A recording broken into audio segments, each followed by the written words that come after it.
استرالیا جایی که مردم راحت توی ساحلاش برهنه نمیشند. عنکبوت‌های اندازه بشقاب غذاخوری دارند و با این حال یکی از تمیزترین کشورهای دنیاست. باور نمی‌کنید؟ خب بشنید و این ویدیو رو تا آخر ببینید، چون چیزهایی که امروز درباره استرالیا میشنوید مطمئنم شما رو شوکه میکنه. بچه اگه به کشف چیزهای عجیب و غریب درباره دنیا علاقه دارید، همین الان این ویدیو رو لایک و کانال ما رو سابسکرایب کنید. حالا بریم سراغ داستانهای باور نکردنی درباره استرالیا. استرالیا از اون کشورهاییه که طبیعتش هر روز شما رو سورپرایز میکنه. مثلا میدونستید استرالیا خونه 10 تا از مرگبارترین حیوانات دنیاست.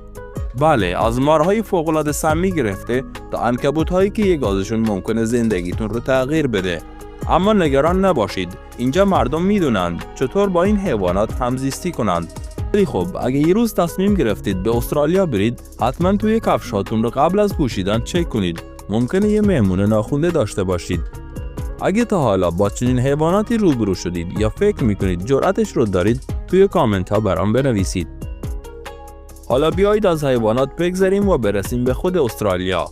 استرالیا کشوری فراقاره‌ای که از سرزمین اصلی قاره استرالیا، جزیره تاسمانی و جزایر کوچکتر متعددی تشکیل شده. این کشور از نظر مساحت بزرگترین کشور اقیانوسیه و ششمین کشور بزرگ دنیاست. جمعیت این کشور نزدیک به 27 میلیون نفره و مساحت اون 7 میلیون و 617 هزار کیلومتر مربع. اینجا کشوری با نرخ شهرنشینی بسیار بالاست.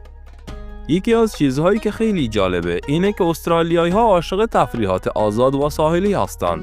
در واقع استرالیا بیش از 10 ساحل مخصوص برهنگی داره و این موضوع اصلاً براشون عجیب نیست.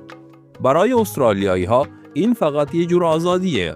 ولی نگران نباشید، اگه شما آدم خجالتی هستید، کلی ساحل معمولی هم هست که میتونید برید و راحت باشید. اگه شما بودید، حاضر میشدید به همچین ساحلی برید؟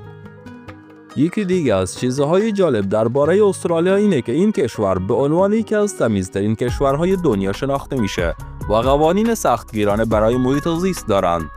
از جمله اینکه زباله هاشون رو به شدت کنترل میکنند. حتی میگن تو بعضی از شهرهای استرالیا مردم اگه توف بندازند یا زباله بریزند جریمه میشن. به همین خاطر وقتی وارد شهرهای استرالیا میشید انگار همه چیز برق میزنه. راستی سوال جالب، به نظر شما کشور ما هم میتونه به این تمیزی باشه یا اینکه اصلاً و چطور میشه همچین فرهنگی رو جا انداخت؟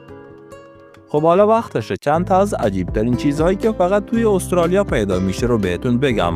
مثلا میدونستید استرالیایی‌ها بیشتر از هر کشور دیگه‌ای در دنیا قهوه میخورند؟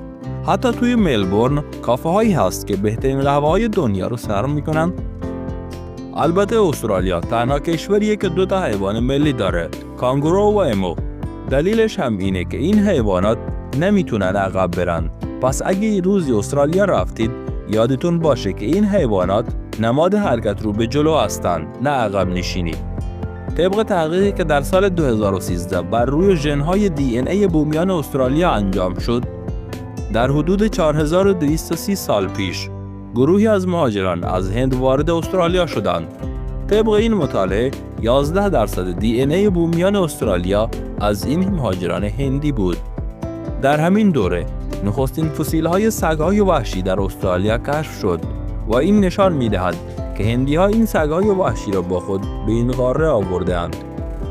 خب بچه‌ها، اگه این ویدیو براتون جالب بود حتما نظرات خود را توی کامنت ها برامون بنویسید. دوست دارید تو ویدیو بعدی به کدوم شهر یا کشور سفر کنیم؟